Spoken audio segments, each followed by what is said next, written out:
Salut tout le monde, c'est Sined. Aujourd'hui on va parler du manga le plus vendu de tous les temps, One Piece. Créé par notre dieu à tous, Eiichiro Oda, ce manga aux 900 putains d'épisodes a bercé mon enfance et celle de beaucoup d'autres.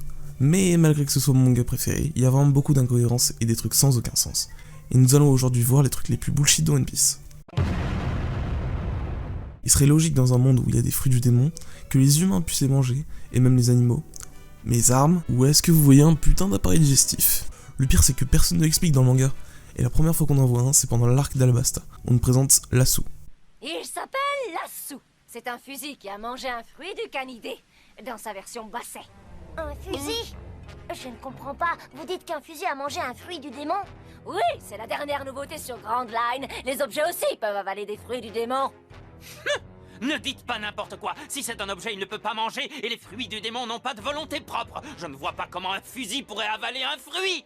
La ferme! Qu'est-ce que ça peut te faire de toute façon, puisque tu es sur le point de mourir? Je te dis que le fusil a mangé les fruits. C'est comme ça et puis c'est tout, bougre d'idiot. Genre, ok, faut tout simplement dire que Miss Merry Christmas ne sait pas comment ça marche. Mais est-ce que ça veut dire que Oda lui-même ne le sait pas? Ok, bah je suppose que Oda a trouvé une explication quelques arcs après. Nous passons directement à l'arc Water 7, où on nous présente Frank Fried. Hey, Frank Fried!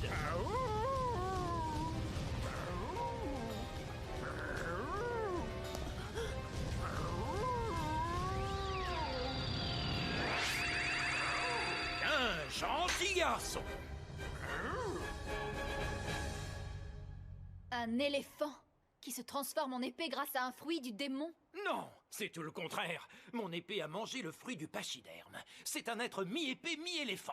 Ok, donc on sait toujours rien là-dessus. Vous savez, il y a une théorie intéressante dessus qui dit que, vu que les armes ne sont pas vivantes, bah Vegapunk, celui qui a créé les pacifistas, aurait fait en sorte que les armes puissent avoir des fruits du démon, ou alors créer directement des armes ayant les fruits du démon. Comme on le sait, Vegapunk a créé les Smiles, les fruits du démon artificiels, donc ça ne m'étonnerait pas que c'est un rapport avec lui. Mais bon, à ce jour on n'a encore aucune explication sur comment les armes peuvent avoir des fruits du démon. Espérons qu'Oda en dise plus avant la fin du manga. C'est un fait. Zoro a un sens de l'orientation plus qu'inférieur à la moyenne. Mais quand on lui dit juste d'aller tout droit, il arrive quand même à se fail ce con. Oh non, c'est pas vrai. Le chemin s'arrête là. Je savais que t'avais pas le sens de l'orientation, mais là, chapeau, tu bats tous les records. Comment t'as fait pour prendre un mauvais chemin alors que tu n'avais qu'à aller tout droit, hein? Du coup on se demande vraiment si c'est son sens de l'orientation qui est en cause. Parce que Zoro, malgré les apparences, il est pas si con. C'est même lui qui a trouvé l'idée du bandage avec la croix à Alabasta. Écoutez, les transformations de ce Travelo sont quasiment parfaites. Il risque de prendre l'apparence de l'un d'entre nous pour tenter d'éliminer Vivi. Si jamais vous avez le moindre doute sur un membre de notre équipage, demandez-lui de défaire son bandage pour vérifier sa marque. Comme ça, vous saurez si c'est un imposteur. Dis donc, génial l'idée de la double précaution, c'est très intelligent. D'ailleurs, ça m'étonne de toi. Je te reconnais pas sur ce coup-là, peut-être qu'en fait tu es le Travelo. Je vais te découper! C'est bien le vrai Zoro. Mais du coup je me demande si Oda a choisi après de donner le sens d'orientation pourri à Zoro, parce qu'au début il était pas comme ça. Il a vraiment l'intention de s'infiltrer dans cette base navale tout seul? Et Vermicelle, je te signale que la base navale, elle est de l'autre côté. Hein?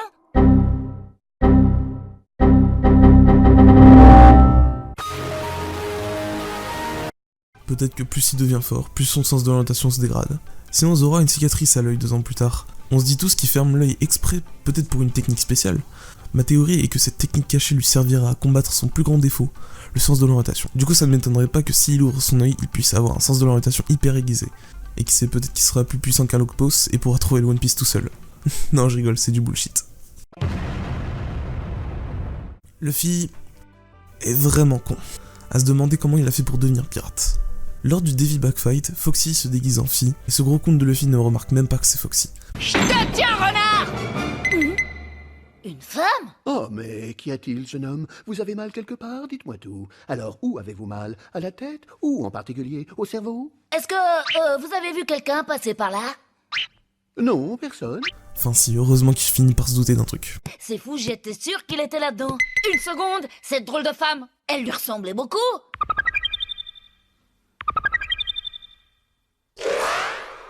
C'est pas vrai. Hé, toi, tu serais pas la sœur du renard argenté? Enfin pas si sûr. Et le pire c'est que Foxy recommence, mais il remarque toujours pas. Je peux vous aider? Oui, est-ce que par hasard vous n'auriez pas aperçu un renard débile avec une tronche de cake? Vous devez sans doute exagérer. Eh, mais c'est toi! Et l'infirmière aussi, c'était moi, triple andouille! Bah, c'est pas possible! Et encore un autre moment où Foxy se déguise en porte-chaise.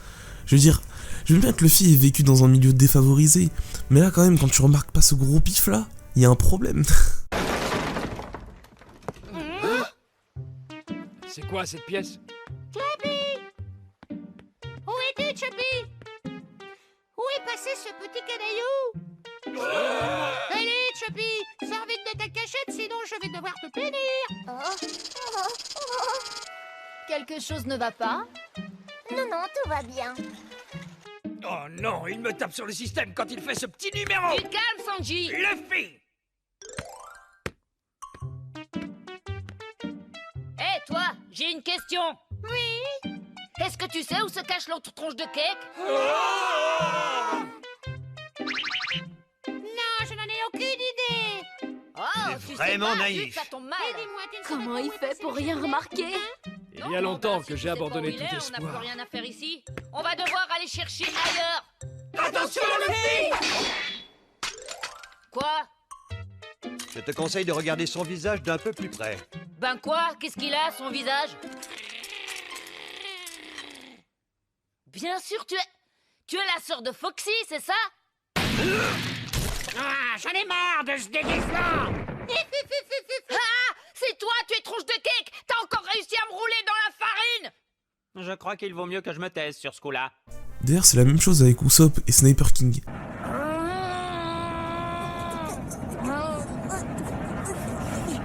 Sniper King de l'île des snipers?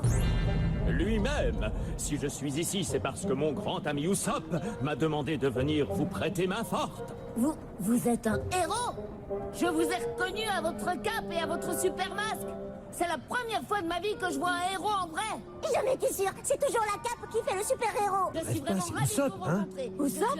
Je suis ravie qu'il soit encore en vie. C'est ce type au grand nez qui a attaqué la Frankie House. Je tiens C'est avec ce gars que Frankie s'est pris le nez. Tu m'étonnes. C'est un réel plaisir. Oh, C'est le monsieur qui est venu à Chief Station. Je peux avoir un autographe? Pour le coup, Chopper aussi croit que Sniper King est une autre personne, mais lui a l'excuse d'être un animal, et de pas être autant habitué aux êtres humains. Et en plus, il est beaucoup plus jeune. Luffy, lui, on se demande comment il fait pour être aussi con. C'est peut-être à force de se faire frapper par Garp ou Nami.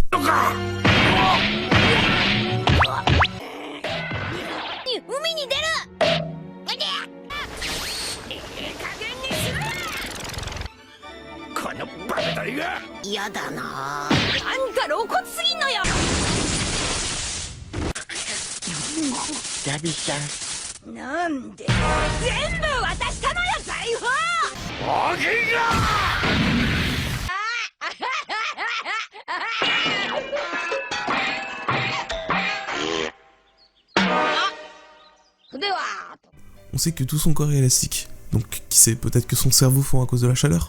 Et à l'arc Water 7, Luffy dit à Bluno qu'il sait comment ils font pour utiliser une technique. Du coup, est-ce qu'il est vraiment si con? J'ai trouvé la faille. À chaque fois que vous semblez disparaître, juste avant, vous frappez le sol du pied une dizaine de fois très rapidement. C'est ça le secret, n'est-ce pas? Je l'ai percé et maintenant moi aussi je maîtrise cette technique. Ce que tu dis n'a absolument aucun sens, mon pauvre chapeau de paille. D'ailleurs, c'est toujours un mystère de comprendre comment les cheveux de Bluno arrivent à tenir. Le fruit du démon de Brook est censé le faire revivre une deuxième fois. Ok. C'est un squelette parce qu'il a mis trop de temps pour revenir dans son corps. Ok. Mais la capacité qu'on voit 2 ans plus tard n'est pas dans la spécificité de son fruit du démon.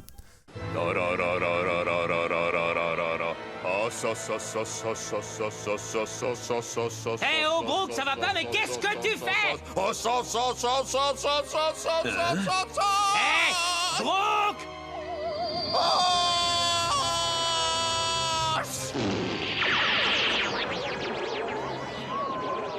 Et voilà! Je suis sorti! Pour tout vous dire, j'ai découvert ce nouveau pouvoir pendant ma tournée mondiale de Soul King. Je veux dire, c'est quoi ce truc bullshit? Brook est en train de prier, et son âme se barre. Qu'une explication. C'est la même chose pour Luffy et Chopper. Le fruit de l'humain est censé transformer un animal ou autre. Oh. Oh. Je viens de penser à un truc. Et si un humain mangeait le fruit de l'humain? Au final, ce serait juste un humain qui ne sait pas nager. Ce serait tellement inutile. Sinon pour ce qui est de Luffy, il a mangé le fruit du Gum Gum, donc c'est censé être un homme élastique. Alors je veux bien qu'il puisse étirer tous ses membres, mais le Gear Second, le Gear Third et le Gear Fourth, genre quoi? Le Gear Second consiste à augmenter la pression sanguine en pompant le sang grâce à ses jambes afin d'accélérer l'apport en nutriments et en oxygène de ses muscles, le rendant ainsi plus fort et plus rapide. Luffy se mord le pouce, puis insuffle de l'air à l'intérieur de ses os afin de gonfler son bras. Il est alors capable de transférer cet air à travers tout son squelette. Le tronc jouant le rôle d'interface entre chaque membre. Ça à la limite je veux bien. Pareillement au Gear Third, il souffle une quantité incroyable d'air dans son corps, mais cette fois pour non pas gonfler ses os, mais toute sa structure musculaire. Mais c'est quoi le pire, c'est que Luffy lui-même ne sait pas comment il passe sous ces formes-là, quand on dit que Luffy est vraiment stupide. Et pour en revenir à Chopper, son fruit du démon est censé le transformer en humain. Bah d'accord, mais les Rum Bum Balls, je suis vraiment curieux de savoir comment ça marche. Alors pendant l'arc 3D de Y, Usopp a pris beaucoup trop de poids en peu de temps, et en plus a perdu tout ce poids sans avoir la peau qui pend, ou de vergeture. Alors je veux bien que ça marche pour Luffy, mais lui il est élastique. Mais Usopp lui, à part s'il a pris rendez-vous chez un chirurgien esthétique, il aurait jamais pu avoir un physique comme ça. Et pour ce qui est de la partie qui vous intéresse tous, j'ai bien dit tous, Nami et Robin 2 ans plus tard. Alors je voyais pas comment ça aurait pu doubler de taille en 2 ans, mais je me suis dit que Nami avait fait une poussée de croissance, mais Robin a quand même 30 ans 2 ans plus tard, elle a déjà fini sa croissance. Alors on pourrait se dire que c'est un push-up, ou alors Robin utilise son fruit du démon. Je saurais pas vraiment vous dire comment, mais bon, c'est encore bullshit. Bon, j'espère que la vidéo vous aura plu, elle touche à sa fin. J'ai sûrement oublié plein de trucs, donc si vous en avez en tête, balancez-les dans les commentaires. Et si j'ai fait des erreurs, corrigez-moi dans les coms aussi. Et si ça vous a plu, n'hésitez pas à liker. Et si vous voulez voir plus de contenu comme ça, abonnez-vous et activez la cloche. D'ailleurs, à la fin du manga, je ferai sûrement une vidéo. Alors, à dans 50 ans.